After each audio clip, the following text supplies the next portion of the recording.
Sveiki! Šiame vaizdo įraše trumpai pristatoma, kaip nustatyti savo Landroid. Tai atlikę galėsite atsipūsti. Visi pjovimo darbai bus padaryti už jūs. Nustatyti Landroid paprasta. Pakuotėje rasite viską, ko reikia. Jūsų vejoje tikriausia yra kietų kliūčių, į kurias galima atsitrenkti, ir kitų sričių, kurių turėtų vengti Landroid, pavyzdžiui, gėlių lysvės, tvenkinys arba kelias. Landroid darbo ribas nustatykite ribojamojo laidu. Šiuo laidu ištisine kilpa apjuoskite ribas ir kliūtis, kurių jūsų Landroid turėtų vengti. Apribotame plote Landroid dirbs laisvai ir saugiai. Jei Landroid atsitrenkia į kietą kliūtį, jis atsitraukia ir pakeičia kryptį. Jūsų Landroid taip pat vengs sričių, kurias pažymėjote ribojamojo laidu.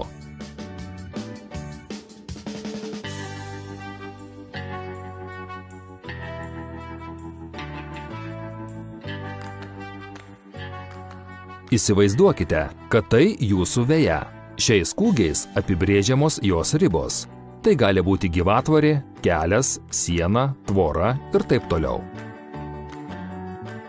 Laidu nustatydami ribas galite valdyti Landroid judėjimą. Pažvelkime, kaip tai padaryti. Nutiestas ribojamasis laidas sudarys nematomą tvorą.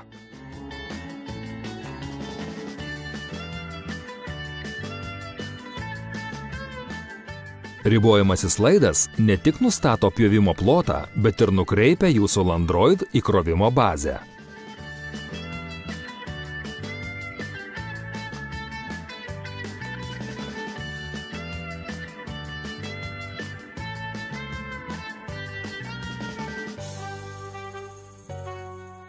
Baigęs pjauti arba prireikus krauti, jūsų Landroid ras kelią į krovimo stotį.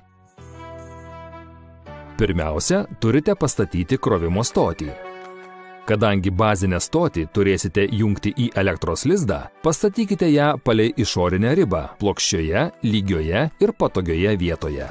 Krovimo bazė planuojamo tiesti ribojamojo laido išeities ir grįžties taškas. Galinėje bazės pusėje yra du gnybtai, skirti laidui prijungti. Maitinimo tinklo laidas prijungtas prie kintamosios nuolatinės srovės transformatoriaus.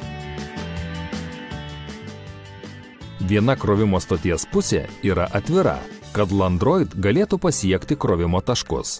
Grįždamas į krovimo bazę, Landroid visada juda maršrutu prieš laikrodžio rodyklę. Štai kodėl bazę turite pastatyti taip, kad krovimo stoties rodyklė būtų nukreipta į vejos pusę. Bazę reikia statyti išilgai tiesios linijos taip, kad keletą metrų nuo jos priekinės ir galinės dalies nebūtų jokių nelygumų arba kliūčių. Tada Landroid galės lengvai pasiekti krovimo bazę. Dabar pažvelkime, kaip tiesiamas ribojamasis laidas.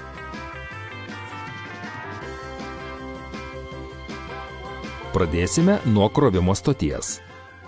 Ribojamąjį laidą prie vejos paviršiaus tvirtinkite rinkinyje esančiais kuoleliais. Ribojamasis laidas nuo vejos pakraščio turi būti nutolęs 45 cm. Kuolelius vieną nuo kito reikia smeigti 50 cm atstumu, kad laidas būtų patikimai įtvirtintas.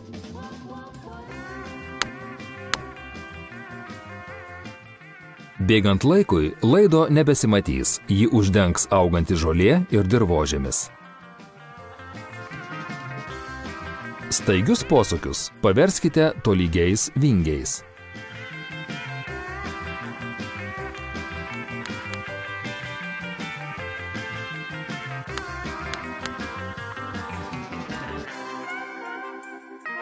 Ribojamasis laidas nustato Landroid teritorijos išorinės ribas, kad būtų išvengiama tokių sričių kaip gėlių lysvės. Norėdami pažymėti tokias sritis, nukreipkite laidą nuo išorinės ribos. Juo kilpą apjuoskite gėlių lysvę, o tada vėl prijunkite prie išorinės ribos, kaip parodyta čia.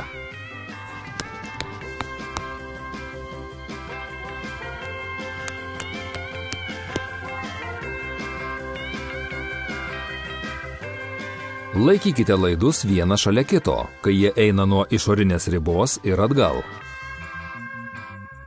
Kai laidas iki galo nutiestas ir jūs tenkina, pasilikite vieną atliekamą metrą ir jį nupjaukite.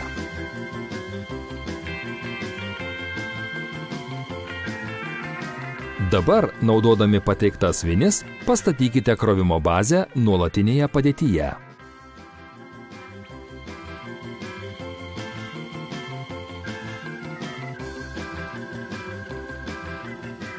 Atpjaukite du laido galus taip, kad jų ilgio pakaktų gnybtams pasiekti, o tada galus išardykite.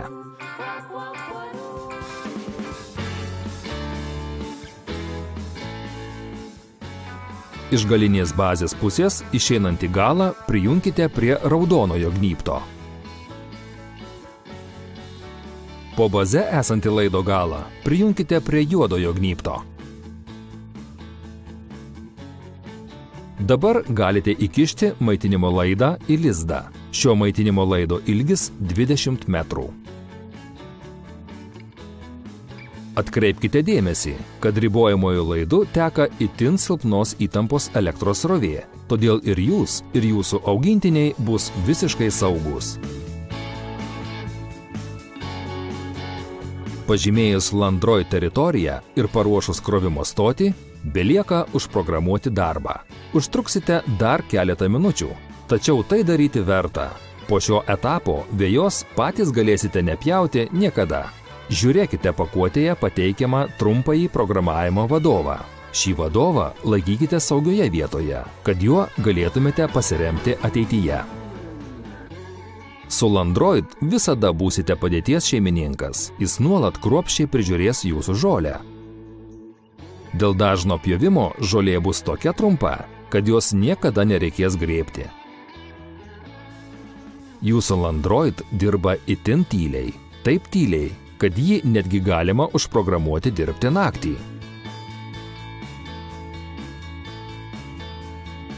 Jūsų Landroid nepaisys segmentų, kur viename griovelėje yra du laidai.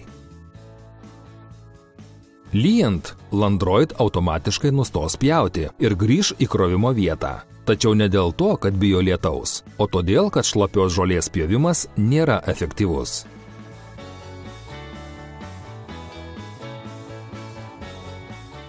Jūsų Landroid sukurtas ir pagamintas taip, kad užtikrintų saugą ir apsaugą. Galite nustatyti apsaugos PIN kodą, kad juo negalėtų dirbti neįgalioti asmenys ir išvengtumėte vagystės. Landroid sukūrėme taip, kad jis tikrai būtų saugus. Geležtė įtaisyta toli nuo mašinos krašto, siekiant išvengti nelaimingų atsitikimų.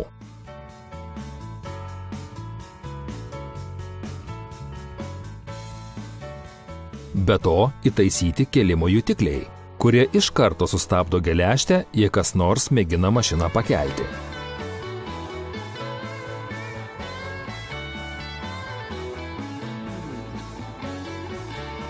Žiūrėkite naudotojo vadovą, jei norite daugiau informacijos apie nustatymą ir darbą. Paaukoję šiek tiek laiko Landroid nustatyti, dabar galite atsipūsti ir mėgautis žinodami, kad daugiau niekada nereikės pjauti vejos.